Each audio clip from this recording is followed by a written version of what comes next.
ವೇಗವಾಗಿ ಬರೆಯೋದಕ್ಕೆ ಏನು ಮಾಡಬಹುದು? ವೀಕ್ಷಕರೇ ನಮಸ್ಕಾರ. ಈ ಹ್ಯಾಂಡ್ ರೈಟಿಂಗ್ ಅಥವಾ ಕೈ ಬರಹ ನಾನು ಬರೆಯೋದು ತುಂಬ ನಿಧಾನ ಅಂಥೇಳಿ ತುಂಬ ಜನ ಕಂಪ್ಲೇಂಟ್ ಮಾಡ್ತಾರೆ. ನಾನು ಬರೆಯೋದು ತುಂಬ ಸ್ಲೋ ಅನ್ನೋದು ಅವ್ರದ್ದು ಕಂಪ್ಲೇಂಟ್. ಈಗ ಪ್ರಾರಂಭದಲ್ಲೇ ಪ್ರಶ್ನೆ ಏನು ಅಂದರೆ, ನಾವು ಯಾಕೆ ವೇಗವಾಗಿ ಬರಿಬೇಕಾಗತ್ತೆ? ಸಾಮಾನ್ಯವಾಗಿ ಪರೀಕ್ಷೆಯಲ್ಲಿ ನಾವು ವೇಗವಾಗಿ ಬರಿಬೇಕಾಗತ್ತೆ. ಯಾಕೆ ಅಂತ ಹೇಳಿದ್ರೆ, ಪರೀಕ್ಷೆಯಲ್ಲಿ ಸುಮಾರು 3 ಗಂಟೆಗಳ ಅವಧಿ ಪರೀಕ್ಷೆ ಇರುತ್ತೆ. ಅಷ್ಟರಲ್ಲಿ ಎಷ್ಟೋ 180 ಮಾರ್ಕ್ಸಿನ ಎಲ್ಲ ಪ್ರಶ್ನೆಗಳಿಗೆ ಉತ್ತರ ಬರಿಬೇಕಾಗಿರೋದ್ರಿಂದ ಪರೀಕ್ಷೆಯಲ್ಲಿ ನಾವು ವೇಗವಾಗಿ ಬರೆಯೋ ಅಂಥದ್ದು ಅಗತ್ಯ ಇದೆ. ನಾವು ಮನೆಯಲ್ಲಿ ಹೋಮ್ವರ್ಕ್ ಮಾಡುವಾಗಲೋ ಇನ್ನೇನೋ ಮಾಡುವಾಗ ಇಂತಿಷ್ಟು ಟೈಮ್ನಲ್ಲೇ ಮಾಡಬೇಕು ಅನ್ನುವಂಥ ನಿರ್ಬಂಧ ಏನೂ ಇರೋದಿಲ್ಲ. ಆದರೆ ಪರೀಕ್ಷೆಯಲ್ಲಿ ಮಾತ್ರ ನಮಗೆ ಕೊಟ್ಟಿರೋ ಅಂಥ ಕಾಲಮಿತಿಯಲ್ಲಿ ನಾವು ಎಲ್ಲ ಪ್ರಶ್ನೆಗಳಿಗೆ ಉತ್ತರವನ್ನು ಬರಿದೇ ಇದ್ದರೆ ಅದು ನಮಗೆ ತೊಂದರೆ ಆಗುತ್ತೆ. ಅದರಲ್ಲೂ ವಿಶೇಷವಾಗಿ ಎಲ್ರಿಗೂ ಪರೀಕ್ಷೆಯಲ್ಲಿ ವೇಗವಾಗಿ ಬರೆಯೋ ಅಂಥದ್ದು ಅಗತ್ಯ ಇದೆ. ಆದರೆ ICSE ಅಂಥೇಳಿ Indian certificate of secondary education ಅಂಥೇಳಿ ಏನಿದೆಯಲ್ಲ, ಆ ಪಠ್ಯಕ್ರಮದಲ್ಲಿ ಓದುವಂಥ ವಿದ್ಯಾರ್ಥಿಗಳಿಗೆ ದೀರ್ಘವಾಗಿ ವಿವರಣಾತ್ಮಕವಾಗಿ ಉತ್ತರ ಬರೆಯುವಂತಹ ಪ್ರಶ್ನೆಗಳಿರುತ್ತೆ. ಅದು ಸ್ಟೇಟ್ ಬೋರ್ಡಲ್ಲಿ ಇರಲ್ಲ, CBSE ಸಿಲೆಬಸ್ನಲ್ಲಿ ಕೂಡ ಅದಿರಲ್ಲ. ಅದಲ್ಲದೆ ನೀವು ಕೇಳಿರ್ಬೋದು, ಈ IAS ಪರೀಕ್ಷೆಗೆ ಅಥವಾ UPSC ಅಂತ ಕರೀತಾರೆ, KPSC ಅಂಥೇಳಿ ಕರೀತಾರೆ, ಅದಕ್ಕೂ ಕೂಡ ದೀರ್ಘವಾಗಿ ಒಂದೊಂದು ಪ್ರಶ್ನೆಗೆ ಸುಮಾರು 2.5-3 ಪುಟದಷ್ಟು ಉತ್ತರವನ್ನು ಬರೀಬೇಕಾಗಿರೋ ಅಂಥ ಅಗತ್ಯ ಇರುತ್ತೆ. ಹಾಗಾದರೆ ವೇಗವಾಗಿ ಬರೆಯೋದಕ್ಕೆ ಏನು ಮಾಡ್ಬೋದು? ನಾವು ಬರೆಯೋದು ತುಂಬ ನಿಧಾನ ಆಗಲಿಕ್ಕೆ ಕಾರಣ ಏನು ಅನ್ನೋದನ್ನು ನಾನು ಈ ವಿಡಿಯೋದಲ್ಲಿ 16 ಕಾರಣಗಳನ್ನು ನಾನು ವಿವರಿಸ್ತೀನಿ ಒಂದೊಂದಾಗಿನೇ. ಆ ಕಾರಣಗಳನ್ನು ತಿಳ್ಕೊಂಡ ಮೇಲೆ ಅದನ್ನು ಪರಿಹಾರ ಕೂಡ ನಮಗೆ ಗೊತ್ತೇ ಆಗುತ್ತೆ. ಅದು ಒಂದನೇದಾಗಿ, ನಾವು ಪೆನ್ ಹಿಡ್ಕೊಳ್ಳೋ ಅಂಥದ್ದು ತುಂಬ ತುದಿಯಲ್ಲಿ ಹಿಡ್ಕೊಳ್ತಾ ಇದ್ದರೆ ನಾವು ವೇಗವಾಗಿ ಈ ಬೆರಳನ್ನ ಆಡಿಸ್ಲಿಕ್ಕಾಗಲ್ಲ. ನೋಡಿ, ಇಲ್ಲಿ ಹಿಡ್ಕೊಂಡ್ರೆ ಹೇಗೆ ನಾವು ಬೆರಳನ್ನು ಆಡಿಸ್ಬೋದೋ ಹಾಗೆ ಆಗೋದಿಲ್ಲ. ನಾವು ಬರೆಯೋದು ಸ್ಲೋ ಆಗಲಿಕ್ಕೆ ಕಾರಣ ನಾವು ತುದಿಯಲ್ಲಿ ಹಿಡ್ಕೊಳ್ಳೋದು ಇರಬಹುದು. ಇದು ಒಂದು ಕಾರಣ. ಇನ್ನು ಎರಡನೇ ಕಾರಣ ಅಂತ ಹೇಳಿದ್ರೆ, ಇಲ್ಲಿ ಮೇಲೆ ಹಿಡ್ಕೊಳ್ಳೋ ಅಂಥದ್ದು ಹಿಡ್ಕೊಳ್ಳೋದಾದ್ರೂ ಕೂಡ ಕೆಲವರು ತುಂಬ ಒತ್ತು ಹಿಡ್ಕೊಳ್ತಾರೆ. ಆ ಪೆನ್ ಹಿಡ್ಕೊಳ್ಳಿಕ್ಕೇನೆ ಅವರ ಜಾಸ್ತಿ ಶಕ್ತಿ ಉಪಯೋಗ ಆಗುತ್ತೆ. ನಮ್ಮ ಶಕ್ತಿಯೆಲ್ಲ ಹೆಚ್ಚಾಗಿ ಯಾವುದಕ್ಕೆ ಉಪಯೋಗಿಸ್ಬೇಕು ಅಂದರೆ ಪೆನ್ನು ಮುಂದೆ ಮುಂದೆ ಬರ್ಕೊಂಡು ಹೋಗೋದಕ್ಕೆ ಉಪಯೋಗ ಆಗಬೇಕು. ಅದು ಒತ್ತು ಹಿಡಿಯೋದಕ್ಕೋಸ್ಕರನೇ ಉಪಯೋಗ ಆದಾಗ ಅದು ಕೂಡ ನಮ್ಮ ವೇಗ ಕಡಿಮೆ ಆಗೋದಕ್ಕೆ ಕಾರಣ. ಇದು ಎರಡನೇ ಕಾರಣ. ಮೂರನೇ ಕಾರಣ ಅಂತ ಹೇಳಿದ್ರೆ, ಕೆಲವು ವಿದ್ಯಾರ್ಥಿಗಳು ಎಷ್ಟು ಒತ್ತಿ ಬರೀತಾರೆ ಅಂತ ಹೇಳಿದ್ರೆ, ಅವರು ಒಂದು ಪುಟದಲ್ಲಿ ಬರೆದಿರೋ ಅಂಥ ಗುರುತು ಕೆಳಗಿನ 5-6 ಪುಟಗಳ ಅಲ್ಲೂ ಕೂಡ ಮೂಡಿರುತ್ತೆ. ಅದು ಯಾವಾಗ ಪೆನ್ನು ಆಳವಾಗಿ ಹೋಗಲಿಕ್ಕೆ ಅಂತ ಒತ್ತುತ್ತಾರೋ ಆಗ ವೇಗ ಸಹಜವಾಗಿ ಕಡಿಮೆ ಆಗುತ್ತೆ. ಇದಕ್ಕೆ ಒಂದು ಉದಾಹರಣೆಯನ್ನು ನಾನು ಕೊಡ್ತೀನಿ. ನಾವು ಓಡುವಾಗ ನೆಲ ಅದು ಹಾರ್ಡ್ ಆಗಿದ್ದರೆ ರನ್ನಿಂಗ್ ಟ್ರ್ಯಾಕ್ ಅಂತ ಕರೀತಾರೆ, ಹೈವೇ ಅಂತ ಇಟ್ಕೊಳ್ಳಿ, ರಸ್ತೆ, ಟಾರ್ ರಸ್ತೆ, ಸಿಮೆಂಟ್ ರಸ್ತೆ, ಅಲ್ಲಿ ಸುಲಭವಾಗಿ ಓಡ್ಬೋದು. ಅದು ಯಾರಿಗಾದರೂ ಮರಳಿನಲ್ಲಿ ಓಡು ಅಂತ ಹೇಳಿದ್ರೆ ಕಾಲು ಒಂದೊಂದು ಹೆಜ್ಜೆ ಇಟ್ಟಾಗಲೂ ಅದು ಹೂತೋಗ್ತಾ ಇರುತ್ತೆ. ಅದು ಆಗ ವೇಗವಾಗಿ ಓಡ್ಲಿಕ್ಕಾಗತ್ತಾ? ನೀವೇ ಯೋಚನೆ ಮಾಡಿ. ಅದು ಆದ್ದರಿಂದ ಯಾರು ಒತ್ತಿ ಪೇಪರ್ ಮೇಲೆ ಜಾಸ್ತಿ ಒತ್ತಡ ಹಾಕಿ ಬರೀತಾರೋ ಅಂಥವ್ರದ್ದು ವೇಗ ಕಡಿಮೆ ಆಗುತ್ತೆ. ಇದು ಕಾಮನ್ ಸೆನ್ಸ್. ಅದು ಇನ್ನು 4ನೇ ಕಾರಣ ಸ್ಲೋ ಬರೀಲಿಕ್ಕೆ ಅಂತ ಹೇಳಿದ್ರೆ, ಅದು ಟೇಬಲ್ಲಿನ ಎತ್ತರ ಅಂತ ಹೇಳ್ತಾರೆ. ನಾವು ಬರೀಲಿಕ್ಕೆ ಅಂತ ಟೇಬಲ್ ಇರುತ್ತಲ್ಲ ನಮ್ಮ ಮುಂದೆ, ಅದ್ರ ಎತ್ತರ ಎಷ್ಟಿರಬೇಕು ಅಂದರೆ, ನಾವು ಮೊಣಕೈಯನ್ನು ಹೀಗೆ ಇಟ್ಕೊಂಡಾಗ ಅದಕ್ಕಿಂತ ಮೇಲೆ ಇರಬಾರ್ದು, ಅದಕ್ಕಿಂತ ಕೆಳಗಡೆನೇ ಇರಬೇಕು. ಟೇಬಲ್ ಎತ್ತರ ಜಾಸ್ತಿ ಇತ್ತು ಅಂದರೆ ನಾವು ಕೈಯನ್ನು ಹೀಗೆ ಎತ್ತಬೇಕಾಗುತ್ತೆ. ಅದು ಭಾರ ಇಲ್ಲಿಗೆ ಬೀಳುತ್ತೆ, ತೋಳು, ಅದು ಆರ್ಮ್ಸ್ ಇದೆಲ್ಲ ಅಲ್ಲಿ ಬೀಳುತ್ತೆ. ಆಗ ಕೂಡ ಕೈಯನ್ನು ಹೀಗೆ ಜಾಸ್ತಿ ಹೊತ್ತು ಇಟ್ಕೊಳ್ಳೋದ್ರಿಂದ ಅದು ನೋವಾಗುತ್ತೆ ಮತ್ತು ವೇಗವಾಗಿ ಬರೀಲಿಕ್ಕೆ ಕೂಡ ಆಗೋದಿಲ್ಲ. ಟೇಬಲ್ ಎಷ್ಟು ಎತ್ತರ ಇರುತ್ತೆ ಅನ್ನೋದು ಕೂಡ ಮುಖ್ಯ. ಟೇಬಲ್ ಇರ್ಬೋದು ಅಥವಾ ಡೆಸ್ಕ್ ಇರ್ಬೋದು. ಇನ್ನು 5ನೇ ಕಾರಣ ಅಂತ ಹೇಳಿದ್ರೆ, ನಾವು ಬರೆಯುವಾಗ ಟೇಬಲ್ ಅಥವಾ ಡೆಸ್ಕ್ ಮೇಲೆ ನಮ್ಮ ಮುಂಗೈ ಅಂತ ಹೇಳ್ತಾರೆ, ಪಾಮ್ ಅಂತ, ಈ ಭಾಗವನ್ನು ಪಾಮ್ ಅಂತ ಕರೀತಾರೆ, ಅದು ಮಾತ್ರ ಇರಬೇಕು. ಅದನ್ನು ಸರಿಸ್ಕೊಂಡು ಹೋಗೋದು ತುಂಬ ಸುಲಭ. ಅದು ಆದರೆ ಕೆಲವ್ರು ಏನು ಮಾಡ್ತಾರೆ ಅಂದರೆ ಡೆಸ್ಕ್ ಅಥವಾ ಟೇಬಲ್ ಮೇಲೆ ಇಡೀ ಕೈಯನ್ನು ಅದನ್ನು ಊರಿರ್ತಾರೆ. ಸೊ ಇಡೀ ಕೈ ಇದ್ರದ್ದು ಭಾರ ಜಾಸ್ತಿ ಆಗುತ್ತೆ. ಇದನ್ನು ತಳ್ಕೊಂಡು ಹೋಗಬೇಕು ಅಂತ ಹೇಳಿದ್ರೆ ಆಗ ವೇಗ ಕಡಿಮೆ ಆಗುತ್ತೆ. ನಾವು ಬರೆಯುವಾಗ ಪಾಮ್ ಅಥವಾ ಮುಂಗೈಯನ್ನು ಮಾತ್ರ ಪೇಪರ್ ಮೇಲೆ ಒತ್ತಿರಬೇಕು ಅಥವಾ ಇಟ್ಕೊಂಡಿರಬೇಕು ಅಂತ. ಇನ್ನು 6ನೇ ಕಾರಣ ಅಂತ ಹೇಳಿದ್ರೆ ಅಭ್ಯಾಸದ ಕಾರಣ, ಅಭ್ಯಾಸದ ಕೊರತೆ ಅಂತ ಹೇಳ್ಬೋದು. ಏನು ಅಭ್ಯಾಸದ ಕೊರತೆ ಅಂತ ಹೇಳಿದ್ರೆ ಪರೀಕ್ಷೆಯಲ್ಲಿ ನಾವು ಸತತವಾಗಿ 3 ಗಂಟೆಗಳ ಅವಧಿ ಬರಿತಾ ಇರಬೇಕಾಗತ್ತೆ. ಈ ಅಭ್ಯಾಸ ಅನೇಕರಿಗೆ ಇರೋದಿಲ್ಲ. ಅದು ಅಂದರೆ ನಾನು ಎಷ್ಟೋ ವಿದ್ಯಾರ್ಥಿಗಳನ್ನು ನೋಡಿದ್ದೀನಿ, ಓದಲಿಕ್ಕೆ ಅಥವಾ ಬರೀಲಿಕ್ಕೆ ಅಂತ ಕೂತಿರ್ತಾರೆ. ಒಂದು 10 ನಿಮಿಷ ಅಥವಾ ಹೆಚ್ಚಂದರೆ ಒಂದು ಅರ್ಧ ಗಂಟೆ ಕೂತ್ಕೊಂಡಿರ್ತಾರೆ, ಹೇಳ್ತಾರೆ. ಆ ಪುಸ್ತಕಗಳೆಲ್ಲ ಹರಡ್ಕೊಂಡಿರೋದು ಹಾಗೇ ಇರುತ್ತೆ. ಅಡುಗೆ ಮನೆಗೆ ಹೋಗ್ತಾರೆ, ರಾತ್ರಿ ಊಟಕ್ಕೆ ಏನು ತಯಾರಾಗ್ತಾ ಇದೆ ಅನ್ನೋದನ್ನು ಸರ್ವೆ ಮಾಡಲಿಕ್ಕೆ ಅಂತ ಹೋಗ್ತಾರೆ. ಅಂದರೆ ಅವ್ರದ್ದು ಅಟೆನ್ಷನ್ ಸ್ಪ್ಯಾನ್ ಅಂತ ಹೇಳ್ತಾರಲ್ಲ, ಅಂದರೆ ಯಾವುದೇ ಕೆಲಸವನ್ನು ಏಕನಿಷ್ಠೆಯಿಂದ ಮಾಡೋದಿದೆಯಲ್ಲ, ಆ ದೀರ್ಘಕಾಲ ಮಾಡೋ ಅಂಥದ್ದು ಅಭ್ಯಾಸನೇ ಇರೋದಿಲ್ಲ. ಅದು ಇದಕ್ಕೆ ಕಾರಣವೂ ಇದೆ. ಒಂದು ಕಾರಣ ಅಂತ ಹೇಳಿದ್ರೆ ನಾವು ಉಪಯೋಗಿಸೋವಂಥ ಮೊಬೈಲ್. ಅದು ಆ ಮೊಬೈಲ್ನಲ್ಲಿ ನಾವೇನು ಮಾಡ್ತಾ ಇರ್ತೀವಿ ಅಂತ ಹೇಳಿದ್ರೆ ಸ್ಕ್ರಾಲ್ ಮಾಡಿಕೊಂಡು ಯಾವುದನ್ನೇ ಸ್ಥಿರವಾಗಿ ಒಂದು ಅರ್ಧ ಗಂಟೆ ನೋಡ್ತಾ ಕೂತ್ಕೊಳ್ಳಲ್ಲ. 5 ನಿಮಿಷ ಆದರೆ ಅದು ಬೇಜಾರಾಗುತ್ತೆ, ಇನ್ನು ಮುಂದೆ ಹೋಗು, ಯೂಟ್ಯೂಬ್ ಇನ್ನೊಂದು ಚಾನಲ್ ನೋಡು, ಅಥವಾ ಇನ್ಸ್ಟಾಗ್ರಾಮ್ಗೆ ಹೋಗು, ಫೇಸ್ಬುಕ್ ಹೋಗು. ಹೀಗೆ ಚೇಂಜ್ ಮಾಡ್ಕೊಂಡು ಕೆಲವ್ರಿಗೆ ಟಿ ವಿ ಸೀರಿಯಲ್ಲೋ ಏನಾದರೂ ನೋಡುವಾಗಲೂ ಕೂಡ ಅಷ್ಟೇ ರಿಮೋಟ್ ಕೈಯಲ್ಲಿರುತ್ತೆ. ಒಂದೇ ಸೀರಿಯಲ್ನ ಅವರು ನೋಡಲ್ಲ, ಜಂಪ್ ಮಾಡ್ತಾ ಇರ್ತಾರೆ. ಬಹುಶಃ ಸತತವಾಗಿ ದೀರ್ಘಕಾಲ ಯಾವುದಾದ್ರೂ ನೋಡೋದು ಅಂತ ಹೇಳಿದ್ರೆ ಕ್ರಿಕೆಟ್ ಮ್ಯಾಚ್ ಇದ್ದರೆ ನೋಡ್ತಾರೆ ಬಹುಶಃ, ಅಥವಾ ಯಾವುದಾದ್ರೂ ತುಂಬ ಚೆನ್ನಾಗಿರೋ ಅಂಥ ಸಿನಿಮಾ ಏನಾದರೂ ಬಂದರೆ ಅದನ್ನು ನೋಡ್ಬೋದು. ಸಿನಿಮಾದಲ್ಲೂ ಕೂಡ ಈಗ ನಡುವೆ ಆ್ಯಡ್ ಬರೋದ್ರಿಂದ ಅದು ಕೂಡ ಅಟೆನ್ಷನ್ನ ನಮ್ಮದು ಕಡಿಮೆ ಮಾಡಿಬಿಡುತ್ತೆ. ಹೀಗೆ ಅಭ್ಯಾಸದ ಕೊರತೆ ಇರುತ್ತೆ.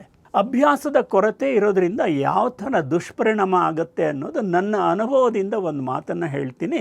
ನನಗೆ ಒಬ್ಬ ಡಿಸ್ಟ್ರಿಕ್ಟ್ ಜಡ್ಜ್ ಅವರದ್ದು ಪರಿಚಯ ಇತ್ತು. ಅವರು ಪ್ರಮೋಷನ್ಗೋಸ್ಕರ ಅಂದರೆ ಹೈಕೋರ್ಟ್ ಜಡ್ಜ್ ಆಗಲಿಕ್ಕೋಸ್ಕರ ಅಂಥೇಳಿ ಒಂದು ಪರೀಕ್ಷೆಯನ್ನು ಎದುರಿಸಬೇಕಾಗಿತ್ತು. ಅದು ಬೆಂಗಳೂರಿನಲ್ಲಿ ನಡೆಯೋದಿತ್ತು.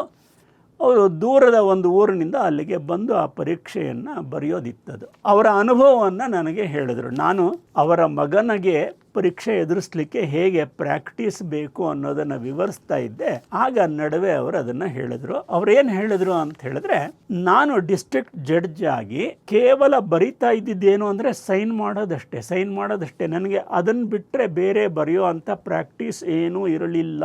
ನಾನು ಇಷ್ಟೇ ಪ್ರಾಕ್ಟೀಸ್ ಇಟ್ಕೊಂಡು ನಾನು ಆ ಪ್ರಮೋಷನಲ್ ಎಕ್ಸಾಮ್ಗೆ ಅಂತ ಹೋಗಿ ಕೂತ್ಕೊಂಡಾಗ ಅಲ್ಲಿ 2 ಗಂಟೆಗಳ ಅವಧಿಯ ಪರೀಕ್ಷೆ. ಅದು ನನಗೆ ಎಲ್ಲ ಪ್ರಶ್ನೆಗಳಿಗೂ ಉತ್ತರ ಗೊತ್ತಿತ್ತು, ಆದರೆ ನನ್ನ ಕೈ ಅಷ್ಟು ವೇಗವಾಗಿ ಎಲ್ಲ ಬರೆಯೋದಕ್ಕೆ ಸಹಕರಿಸಲಿಲ್ಲ.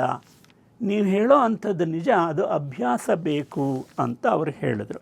ನಾನು ಇನ್ನೊಬ್ಬ ವಿದ್ಯಾರ್ಥಿಯ ಉದಾಹರಣೆಗಳನ್ನು ಹೇಳ್ತೀನಿ. ಅವನು ಸಾಕಷ್ಟು ಪ್ರಾಕ್ಟೀಸ್ ಮಾಡಿದ್ರಿಂದ ಹೇಗೆ ಉತ್ತಮ ಅಂಕಗಳನ್ನು ಗಳಿಸ್ದ ಅಂಥೇಳಿ. ಮಿಥುನ್ ಅಂತ ಅವನ ಹೆಸರು. ಅವನು PUCಯಲ್ಲಿದ್ದಾಗ ನಿಮಗೆ ಆಶ್ಚರ್ಯ ಆಗ್ಬೋದು, ನೀವು ಯಾರಾದರೂ ಆ ಥರ ವಿದ್ಯಾರ್ಥಿಗಳನ್ನು ನೋಡಿದರೆ ಏನೋ ಗೊತ್ತಿಲ್ವಾ, 5 ರಿಂದ 6 ಗಂಟೆಗಳ ಕಾಲ ಸತತವಾಗಿ, ಅದರಲ್ಲೂ ಮ್ಯಾಥ್ಸ್ ಮತ್ತು ಫಿಸಿಕ್ಸ್, ಅದನ್ನು ಫಿಸಿಕ್ಸ್ ಆದರೆ ಡಿರೈವ್ ಮಾಡೋದು, ಪ್ರಾಬ್ಲಮ್ಸ್ ಸಾಲ್ವ್ ಮಾಡೋದು, ಮ್ಯಾಥ್ಸಲ್ಲೂ ಪ್ರಾಬ್ಲಮ್ ಸಾಲ್ವ್ ಮಾಡಿ ಮಾಡಿ ಮಾಡಿ ಮಾಡಿ ಅವನ ಕೋಣೆಯಲ್ಲಿ ಎಲ್ಲ ಕಡೆ ಪೇಪರ್ಗಳು ಹರಡ್ಬಿಟ್ಟಿರ್ತಾ ಇತ್ತು. ಟೇಬಲ್ ಮೇಲೆ, ಸೋಫಾ ಮೇಲೆ, ಕಾಟ್ ಮೇಲೆ ಎಲ್ಲ ಪೇಪರ್ಗಳು. ಅವನು ಆ ರೀತಿ ಅಭ್ಯಾಸ ಮಾಡ್ತಾ ಇದ್ದ. ನಾನು ಅವನು PUC ಸೆಕೆಂಡ್ ಇಯರ್ PUCನಲ್ಲಿ ಗಳಿಸಿರೋ ಅಂಥ ಮಾರ್ಕ್ಸನ್ನು ನಾನು ಬದುಕಿರೋವರೆಗೂ ನೆನ್ಪಿಟ್ಕೊಂಡಿರ್ತೀನಿ. Maths 100, physics 100, chemistry 99, biology 94. ಎಂಥ ಮಾರ್ಕ್ಸ್ ನೋಡಿ ಅದು. ಹಾಗೆಯೇ ಈ ಥರ ಸಾಧನೆ ಮಾಡೋದಿದೆಯಲ್ಲ, ಅದೊಂದು ರೀತಿ ತಪಸ್ಸಿದ್ದ ಹಾಗೆ ಅಂಥೇಳಿ. ಸೊ ಅಭ್ಯಾಸದ ಕೊರತೆ ಇರುತ್ತೆ.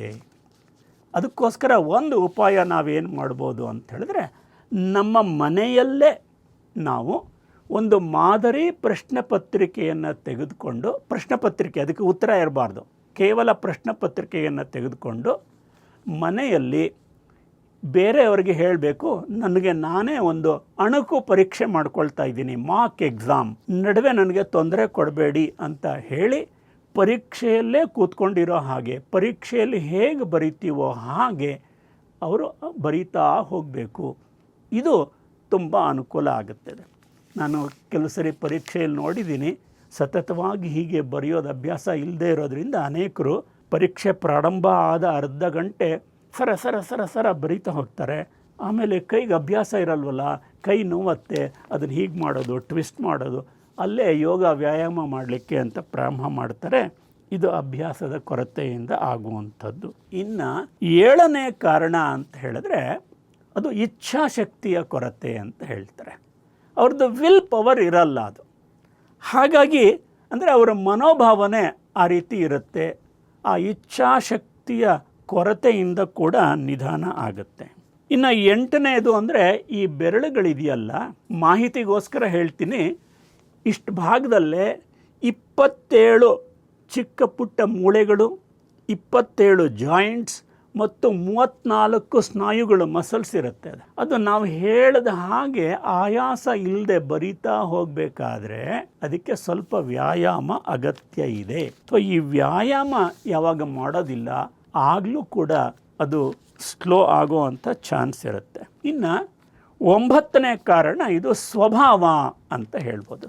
ಕೆಲವರು ಹುಟ್ಟಿನಿಂದಲೇ ಒಂದು ಸ್ವಭಾವ ಹೇಗಿರುತ್ತೆ ಅಂದರೆ ಯಾವುದೇ ಕೆಲಸನ ಅವರು ತುಂಬ ನಿಧಾನ ಮಾಡೋದು. ಇನ್ನು ಕೆಲವರು ಇರುತ್ತೆ ಎಲ್ಲ ಚುರುಕೋದು, ಬೇಗ ಪಟ ಪಟ ಪಟ ಬೇಗ ಬೇಗ ಬೇಗ ಬೇಗ ಮಾಡ್ತಾರೆ. ಹೀಗೆ ಸ್ವಭಾವ, ನಮ್ಮ ಸ್ವಭಾವ ಹೇಗಿದೆ ಅನ್ನೋದು ಕೂಡ ನಮ್ಮ ಬರವಣಿಗೆಯ ಮೇಲೆ ಪ್ರಭಾವ ಬೀರುತ್ತೆ. ಇನ್ನು 10ನೇ ಕಾರಣ ಅಂದರೆ ಪೆನ್ನಿನ ದೋಷ. ಪೆನ್ನು, ನಾವು ಉಪಯೋಗಿಸುವಂಥ ಪೆನ್ನು ಅದರದ್ದು ದಪ್ಪ, ಅದರಲ್ಲಿ ಗ್ರಿಪ್ ಇರೋದು ಅದು ಸರಿ ಇಲ್ಲದೆ ಇದ್ದರೆ, ನಮಗೆ ಅದು ಹಿತವಾಗಿ ಇಲ್ಲದೆ ಇದ್ದರೆ ಆ ಪೆನ್ನಿನ ಕಾರಣದಿಂದಲೂ ನಾವು ಬರೆಯೋ ಅಂಥದ್ದು ಕಡಿಮೆ ಆಗುತ್ತೆ ಅದು. ಇನ್ನು ಕೆಲವರು ಬರೆಯುವಾಗ ತುಂಬ ಎತ್ತರದ ಅಕ್ಷರಗಳನ್ನು ಬರೀತಾರೆ. ಈಗ ನಾನು ಬರೆದು ತೋರಿಸ್ತೀನಿ, ಸುಮ್ಮನೆ ಉದಾಹರಣೆಗೆ ನಾನು ಹೀಗೆ ಎತ್ತರಕ್ಕೆ ಬರೆದ್ರೆ ಇಷ್ಟೇ ದೂರ ಹೋಗಬೇಕಾದ್ರೆ ನೋಡಿ ಜಾಸ್ತಿ ದೂರ ಕ್ರಮಿಸ್ಬೇಕಾಗುತ್ತೆ. ಕೆಲವರು ಬರೆದಿರೋದು ಹೇಗಿರುತ್ತೆ ಅಂದರೆ ಎಷ್ಟೆಷ್ಟು ಎತ್ತರ ಬರೀತಾರೆ ಅಂತ ಹೇಳಿದ್ರೆ, ಈಗ ಕ ಅನ್ನೋ ಅಕ್ಷರ ಅಂತ ಇಟ್ಕೊಳ್ಳಿ, ಹೀಗಿರುತ್ತೆ ಅದು, ಹೀಗೆ ಎತ್ತರ ಜಾಸ್ತಿ, ಅಡ್ಡ ಇರಲ್ಲ ಅದು. ಹೀಗಾಗೋದ್ರಿಂದ ಮುಂದಕ್ಕೆ ಹೋಗೋವಂಥ ವೇಗ ಅದು ಕಡಿಮೆ ಆಗುತ್ತೆ. ಅದು ಸ್ವಲ್ಪ ಅಕ್ಷರದ ಎತ್ತರಗಳನ್ನು ಕಡಿಮೆ ಮಾಡಿದ್ರೆ, ಈಗ ನೋಡಿ ಇಷ್ಟೇ ದೂರ ಹೋಗಲಿಕ್ಕೆ ಹೆಚ್ಚು ಎತ್ತರ ಇದ್ದರೆ ನೋಡಿ ಇದು ದೂರ ಕಡಿಮೆ ಆಯ್ತದು. ಅದಕ್ಕೋಸ್ಕರನೇ ಅಕ್ಷರಗಳ ಒಂದೊಂದು ಅಕ್ಷರಗಳದ ಹೈಟ್ ಎಷ್ಟಿರೋದು ಅದನ್ನು ನಾವು ಗಮನಿಸಬೇಕು. ಇನ್ನು 12ನೇ ಕಾರಣಕ್ಕೆ ನಾನು ಬರ್ತೀನಿ. ನಾವು ಬಿಡಿ ಬಿಡಿಯಾಗಿ ಅಕ್ಷರಗಳನ್ನು ಬರೆಯೋದು ಅಂತ ಹೇಳ್ತಾರೆ. ಇಂಗ್ಲೀಷ್ನಲ್ಲಿ ಪ್ರಿಂಟ್ ರೈಟಿಂಗ್ ಅಂತ ಹೇಳ್ತಾರೆ. ವರ್ಡ್ ಅನ್ನೋದನ್ನು ಬರಿಬೇಕಾದ್ರೆ ಡಬ್ಲ್ಯೂ ಬರೆಯೋದು, ಮೇಲೆತ್ತೋದು, ಓ ಬರೆಯೋದು, ಮೇಲೆ ಎತ್ತೋದು, ಆರ್ ಬರೆಯೋದು, ಮೇಲೆ ಎತ್ತೋದು, ಡಿ ಬರೆಯೋದು, ಹೀಗೆ ಬರೆದ್ರೆ ಅದು ಕೂಡ ವೇಗವನ್ನು ಕಡಿಮೆ ಮಾಡುತ್ತೆ. ಇಂಗ್ಲೀಷ್ನಲ್ಲಿ ಸ್ವಲ್ಪ ಮಟ್ಟಿಗೆ ರನ್ನಿಂಗ್ ಹ್ಯಾಂಡ್ ರೈಟಿಂಗ್ ಅಥವಾ ಕರ್ಸಿವ್ ಹ್ಯಾಂಡ್ ರೈಟಿಂಗ್ ಅಂತ ಹೇಳ್ತಾರೆ. ಅದನ್ನು ನಾವು ಅಭ್ಯಾಸ ಮಾಡಿದ್ರೆ ಸ್ವಲ್ಪ ವೇಗ ಜಾಸ್ತಿ ಆಗ್ಬೋದು.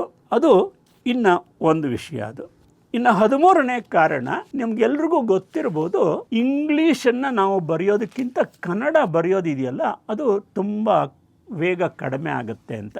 ಯಾಕೆ ಅಂತ ಹೇಳಿದ್ರೆ, ಒಂದು ಬರೆದು ತೋರಿಸ್ತೀನಿ, ಆ ಅಂಥೇಳಿ ಬರಿಬೇಕಾದ್ರೆ ಮುಂದೆ ಹೋಗಿರೋದು ಹಿಂದೆ, ಬ್ಯಾಕ್ವರ್ಡ್ ಮೂಮೆಂಟ್, ಮುಂದೆ ಹೋಗ್ತಾ ಇರಲ್ಲ ಅದು. ಎಷ್ಟೋ ಅಕ್ಷರಗಳು ಬ್ಯಾಕ್ವರ್ಡ್ ಮೂಮೆಂಟ್ ಇರುತ್ತೆ. ಅದಕ್ಕೋಸ್ಕರನೇ ವೇಗದ ಕೊರತೆ ಆಗುತ್ತೆ. ಅದನ್ನು ನಾವೇನು ಮಾಡಲಿಕ್ಕಾಗಲ್ಲ ಅದು. ಇನ್ನು 14ನೇ ಕಾರಣ ಅಂದರೆ ನಮ್ಮ ಬಾಡಿ ಲ್ಯಾಂಗ್ವೇಜ್ ಅಂತ. ನಾವು ಡೆಸ್ಕ್ ಮೇಲೆ ತಲೆ ಕೊಟ್ಬಿಟ್ಟು ಬೆನ್ನನ್ನು ಬಗ್ಗಿಸ್ಕೊಂಡು ಕೂತ್ಕೊಂಡು ನಾವು ಬರೀತಾ ಇದ್ದರೆ ನಮ್ಮ ಬಾಡಿ ಲ್ಯಾಂಗ್ವೇಜ್, ಬೆನ್ನು ನೇರ ಮಾಡಿಕೊಂಡು ಉತ್ಸಾಹದಿಂದ ನಾವು ಬರೀತಾ ಇದ್ದರೆ ಸಹಜವಾಗಿ ವೇಗವಾಗಿ ಬರೆಯೋಕ್ಕೆ ಸಾಧ್ಯ. ಅಂದರೆ ನಾವು ಬರೆಯುವಾಗ ಇಡೀ ದೇಹ ಇದೆಯಲ್ಲ, ಬರೆಯುವಂತಹ ಕೈಗೆ ಸಹಕರಿಸ್ತಾ ಇರಬೇಕು. ಇಲ್ಲದೆ ಇದ್ದರೆ ನಮ್ಮ ವೇಗ ಕಡಿಮೆ ಆಗುತ್ತೆ. ಇನ್ನು 15ನೇ ಕಾರಣ ಅಂತ ಹೇಳಿದ್ರೆ, ಕೆಲವರು ಸ್ಲೋ ಲರ್ನರ್ಸ್ ಅಂತ ಇರ್ತಾರೆ. ಈ ಬರೆಯೋದನ್ನು ಕೂಡ ಅವ್ರು ಕಲಿಬೇಕು ತಾನೆ. ಪ್ರಾರಂಭದಿಂದಲೂ ಕೂಡ ಅವರು ಕಲಿಕೆಯಲ್ಲಿ ಸ್ಲೋ, ಬರೇ ಬರೆಯೋದಷ್ಟೇ ಅಲ್ಲ, ಮ್ಯಾಥ್ಸ್ ಇರ್ಬೋದು, ಸೈನ್ಸ್ ಇರ್ಬೋದು, ಎಲ್ಲದನ್ನು ಸ್ಲೋ ಇರೋ ಅಂಥವ್ರು ಕೂಡ ಅವರು ಬರೆಯೋ ಅಂಥದ್ದು ವೇಗ ಕಡಿಮೆ ಆಗುತ್ತೆ.